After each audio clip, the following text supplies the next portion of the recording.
ধর্ম এবং রাষ্ট্র আলাদা। তাই তো আপনার আমার ছেলে 1 থেকে MA পর্যন্ত পড়ে, 1 থেকে 10 পর্যন্ত একটা মানে সকল ধর্ম বই দিয়েছে, আর 10 থেকে মাস্টার্স পর্যন্ত ওকে কোনো ধর্ম বই দেয়নি।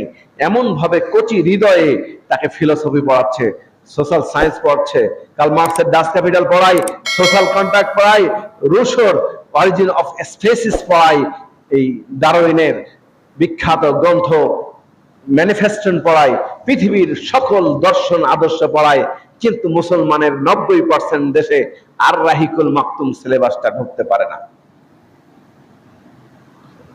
কোরআন ঢুকতে পারে না। 130 থেকে 40 ক্রেডিট পড়ায় 4 বছর ধরে অনার্সে একটি কোরআনের সাবজেক্ট সাবসিডারি হিসেবে রাখতে পারে না। এটার নামই হচ্ছে বস্তুবাদ, এটার নামই ধর্ম হচ্ছে রাষ্ট্র থেকে আলাদা। এই তত্ত্বই দিয়েছিল ইউরোপিয়ানরা, যাতে করে মুসলিম সমাজকে আরো ঘাইল করে দেওয়া যায়। ধর্ম থেকে শিক্ষা ব্যবস্থা আলাদা হয়ে যাবে, জুডিশিয়ারি সিস্টেম থেকে শিক্ষা ব্যবস্থা আলাদা হয়ে যাবে, রাষ্ট্র থেকে সমাজ ব্যবস্থা কি হয়ে যাবে, আলাদা হয়ে যাবে। আল্লাহ নবী বলছেন না না না না, এটা হতে পারে না, এটা হওয়া কখনো সম্ভব না।